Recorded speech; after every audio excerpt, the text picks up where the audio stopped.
Here we are, 2012, SEMA show, Scott Drake booth. Have I got a story for you? This is Paul Kerner, an employee since 1989, and I'm going to cue it up here. We're in Grants Pass, Oregon at the time. Our first small shop, a very small 1,200 square foot metal building, lots of mice, crazy stories, good times. We're in the process of manufacturing our 1965-66 convertible top weather seal. Paul, what happened that day? Well, I'd only been at the company about 5 months. We need to find a convertible to try the seal out. My dad owns one. It's in storage for the winter, but I can get it, no problem. So I bring it to work.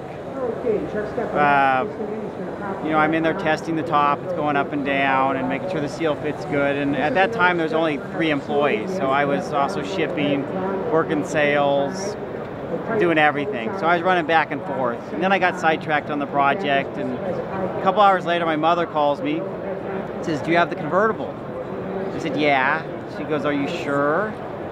And I go, "Yeah, I'm sure." She says, "Well, the police just called and they said I was involved in an accident."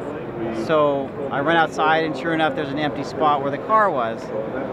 Well, I'd left the keys in the car to work the power top, which I really didn't need the keys in the car to work the power top, but I was only 18 then and a little novice. But as the story goes, well, come to find out that a crazy lady had escaped a mental hospital from Northern California and worked her way up to Oregon, sees the nice little black convertible sitting there, keys in it, so she's going to go for a ride. It was a stick shift car, and unfortunately she didn't know how to drive a stick, so she was having a little trouble. She was going as fast as she could in first gear, about 8,000 RPMs and about 25, 30 miles an hour. She was able to hit several curbs, run several lights. Finally she ran a stop sign and got T-boned by a big full-size Ford truck and just wiped out the whole left side of the car.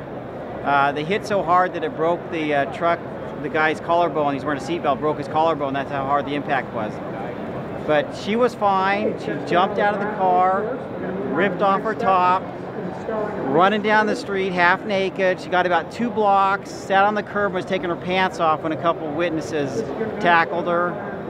And that's about it. I mean, I remember driving Scott's old yellow CJ7 going to inspect my father's car, which wasn't insured because it was in storage for the winter.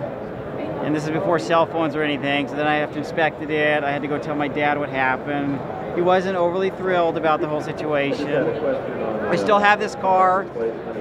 We still haven't fixed it. That was '89, but we'll fix it one of these days. A little bit of Drake Automotive history. Is the car for sale now? Or everything's for sale. Everything's for sale. Okay, there you go.